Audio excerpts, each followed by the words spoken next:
다음 표는 어느 대학 수시 모집에서 A학과와 B학과의 선발 인원수와 경쟁률을 나타낸 거래. 이때 봐봐 얘들아. 경쟁률이 선발 인원수분의 지원자라면 그러면 지원자 수는 어떻게 구해야 돼? 경쟁률 곱하기 이렇게 쓸까? 선발 인원수 곱하기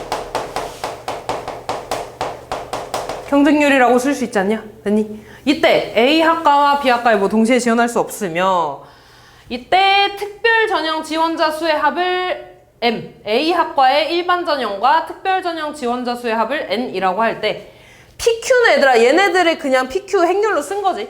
그지? 그때 M 더하기 N. M은 지금 A랑 B학과의 특별 전형 지원자 수래. 그럼 특별 전형 지원자 수니까 A에 대한 특별 전형 선발 인원수에다가 경쟁률을 곱하는 거 아니야? 그럼 잘 봐. 일단 A학과의 특별 전형 인원수는 10이지. 거기에 얼마 곱해주는 거야? 특별 전형 경쟁률? 얘 곱하는 거 아니야? 그 다음에 B학과 특별 전형 선발 인원수랑 뭘 곱하는 거야? B학과 특별 전형 경쟁률을 곱하는 거네. 그럼 지금 얘가 행 역할이고 얘가 열 역할이 아니야? 그러면 앞에 있는 게 행, 뒤에 있는 게 열 역할이라 그랬죠. 그럼 M은 PQ 행렬에서 몇 컴마 몇 성분이 되겠어? 2 컴마 2 성분. 2행 2열이니까 2 컴마 2 성분이라고 되겠죠. 그 다음에 N은 뭐라 그랬니? A학과의 일반 전형과 특별 전형 지원자 수의 합이라 그랬네. 그러면 A학과에서 일반 전형 지원자, 일반 전형 인원수랑 일반 전형 경쟁률을 곱해주는 거지. 그 다음 A학과의 특별 전형 인원수랑 A학과 특별 전형 경쟁률을 곱하는 거네. 이번에는 얘가 행이고 얘가 열이잖아. 뭐가 되겠어? 무슨 행렬이 돼? QP 행렬이 되겠죠. 행 역할이 있는 게 앞에. 거기에 1행 1열을 곱하는 거니까 1,1 성분이 되겠죠. 그래서 이 두 개를 더해주는 거네. 그럼 답에 몇 번에 있니? PQ에 2,2 성분하고 QP에 1,1 성분이니까 답은 4번이 되겠죠. 장난치지 말고 이씨 그 뭐야. 다음 5번. 또 넘어갈게요. 2차 함수입니다. 7번. 방금 했던 거랑 똑같네. 3차 방정식의 한 근이 i래. 그럼 다른 근은 뭐라고 써야 돼? 훨씬 쉽네. 다른 근 뭐야? 마이너스 i죠. 마지막 한 근은 알파. 이때 세 근의 합은 뭐야? 세 근의 합 마이너스 a. 두 근의 곱의 합 그냥 b. 세 근의 곱은요? 2. 아이, 알파 베타 gamma.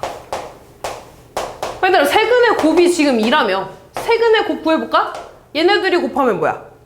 1이잖아. 거기 알파 곱하니까 그냥 알파죠? 아 알파는 2네 이렇게. 그럼 나머지 두 근 구했죠? 마이너스 i랑 2. 그 다음에 세 근의 합 다 더하면 2만 남네. 따라서 a는 마이너스 2고 두 개씩 곱하면 1 되고 2i 되고 마이너스 2i 되니까 없어져서 b는 1 되죠. 그래서 a, b, c, d 다 더해주시면 되겠네. 9번. 엥? 9번은 그냥 문제 푸는 거잖아. 4x 왼쪽으로 넘기면 x제곱 마이너스 4x 플러스 4가 0보다 작다 되는 건가? 근데 얘 인수분해해주면 뭐가 돼? 완전제곱식 x-2의 제곱이잖아.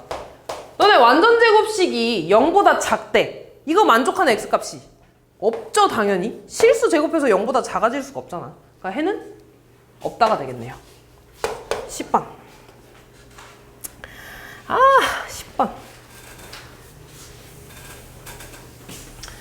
잘 봐 얘들아. 이거 문제는 읽어봤냐? 지금 A랑 B에 대해서 선호도 조사를 했는데 1차, 2차, 3차를 한 거야. 이때 1차에서 A 동아리를 선택한 학생과 B 동아리를 선택한 비율이 70%, 80, 30%라고 했으니까 0.7이고 0.3이라고 써도 되지. 됐나요? 이때 아래표는 2차랑 3차 조사 결과에 직전 조사에서 달리 동아리 선택을 바꾼 비율이래. 다시 말해서 2차 조사에서는 지금 A에서 B로 바꾼 게 20%라는 거고 B에서 A로 바꾼 게 30%라는 거지. 그럼 2차를 좀 먼저 볼 건데 2차 조사에서 A에서 B로 바꾼 학생이 20%라는 거네. 0.2라고 쓸 수 있죠. 근데 그러면 A에서 그대로 A 있는 건 몇 %라고 되겠어? 0.8이겠죠? 80%. 그 다음에 B에서 A로 바꾼 게 30%니까 0.3이겠지. 그럼 나머지 70%는 그대로 B에 이렇게 있었다는 거 아니야? 0.7%. 됐냐 여기까지? 그러면 잘 봐. 내가 지금 뭘 구하고 싶냐면 2차에서 A 학생의 비율과 얘 A 동아리 비율과 B 동아리의 비율을 그대로 구할 거야. 그럼 잘 봐 얘들아. 원래 0.7만큼이 A 동아리였지. 그럼 이 0.7 중에 0.8만큼이 그대로 A에 있었던 거잖아. 그럼 그때 인원수는 0.7 곱하기 0.8이 되지 않겠니? 그리고 B는 0.3만큼 있었는데 그 중에 0.3만큼이 A로 옮겨진 거죠. 그럼 그때 A로 이동한 인원수는 0.3 곱하기 0.3이 되지. 이 두 개를 더한 게 A 동아리 비율이 되겠죠. 마찬가지 B 동아리를 보면 처음에 A 동아리였는데 B 동아리로 이동한 게 0.2였다며. 그럼 이 0.7 중에 0.2만큼이 B 동아리로 이동한 거고 B 동아리는 0.3만큼 있었는데 그 중에 0.7만큼은 그대로 B 동아리를 선택한 거지 이렇게. 그럼 이게 A 동아리 회원의 그 인원수 비율, 얘는 B 동아리 비율이 되는 거야. 됐냐? 그럼 지금 잘 봐. 밑에서 보면 A, B, C 이렇게 행렬이 나와 있는데 얘는 지금 요 행렬은 이 A 행렬이 얘들아 이거지. 1차 조사. 1차 조사에서 그 비율이었죠.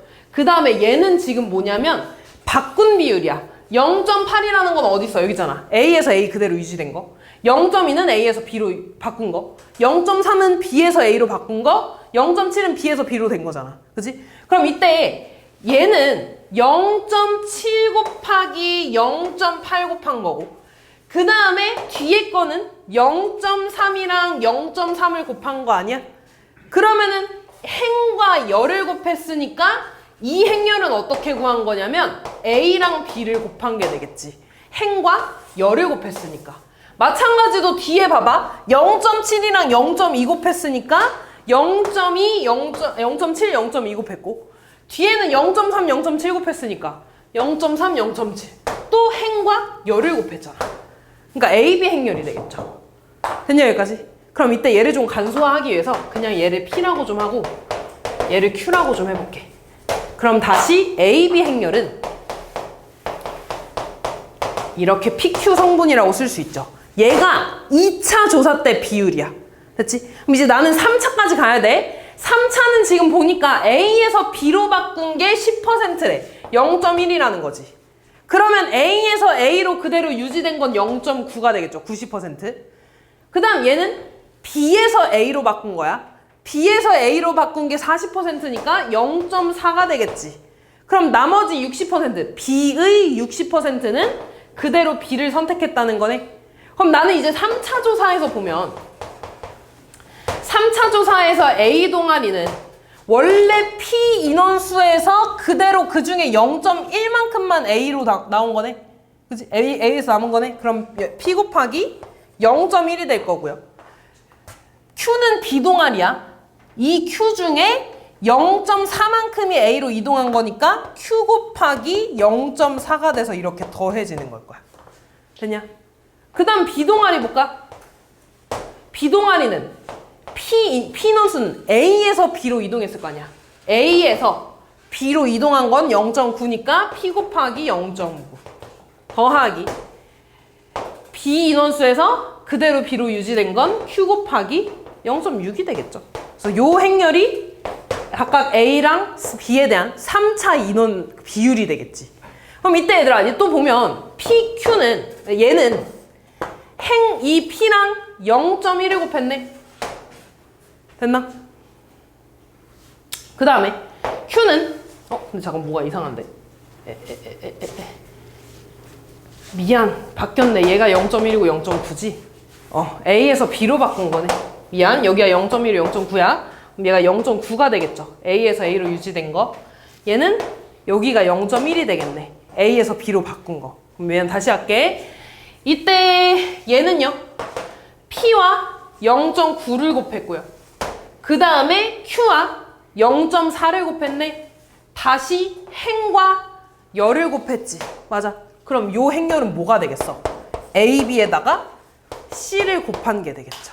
됐니? 이때 나 뭐 물어봤냐면 3차 조사에서 B를 선택한 거에 대한 거 물어봤어. 그럼 A, B, C 행렬에서 P랑 0.1 곱했고 Q랑 0.6 곱했으니까 1행 2열을 곱한 거지. 따라서 몇 컴마 몇 성분이 되는 거야? 1 컴마 2성분이 되겠죠. 다음 볼게요. 서답형 2번. 함수입니다. 넘어갈게요. 3번. 저 부등식이 모든 실수 x에 대해서 성립한데 지금 보면 얘들아 k 더하기 2가 음수인지 양수인지 모르잖아. 근데 모든 실수에 대해서 성립한다는 건 x축이 있을 때 항상 위에서 그려줘야 되니까 위로 볼록이어야 돼? 아래로 볼록이어야 돼? 아래로 볼록이어야 되지? 항상 위에 있어야 되니까. 그치? 항상 이렇게 떠 있어야 되는 거잖아. 이렇게. 그러니까 k 플러스 2는 음수여야 돼? 양수여야 돼? 양수여야 되는 거고 떠 있어야 되니까 판별식은 0보다 커야 돼? 작아야 돼? 커야 돼? 작아야 돼? 작아야 되는 거죠.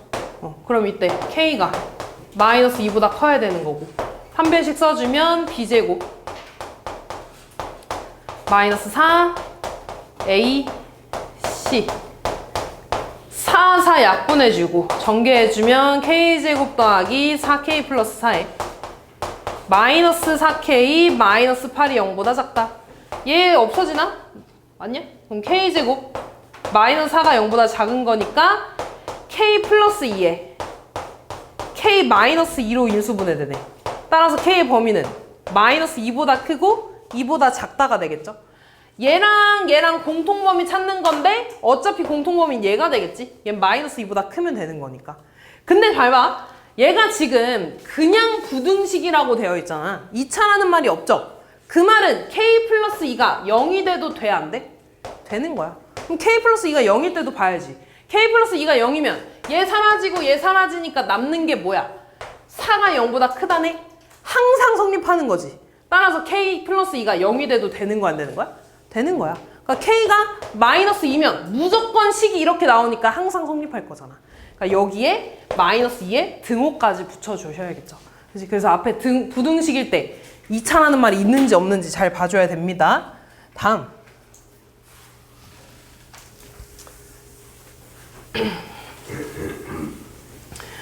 지금 저 A에 A 플러스 3C 더하기 B 플러스 3D는 A에 AB 더하기 A에 3C 더하기 3C 3D 행렬이라고 써도 상관없죠? 근데 나 이거 앞으로 얼마 꺼낼 수 있어? 숫자? 3 앞으로 꺼내도 되죠? 그럼 내가 얘를 A에 AD 더하기 3A CD 행렬이라고 써도 상관없는 거야. 근데 문제에서 얘가 뭐 행렬이래? 2, 5 행렬이래. 그리고 이 행렬은 뭐래? 5 마이너스 7 행렬이래. 그럼 나 얘 구하고 싶은 거 아니야? 얘 이쪽으로 이항해주면 되겠죠? 그러면 3ACD 행렬은 5 마이너스 7에서 2호 행렬을 빼주는 거잖아. 그럼 얘 계산하면 3 마이너스 12 행렬이죠. 그치? 3 곱해진 게 얘니까 ACD 행렬은 뭐가 되겠어? 3으로 나눠서 1 마이너스 4 행렬이라고 쓰면 되겠죠? 곱해주시면 되겠네요.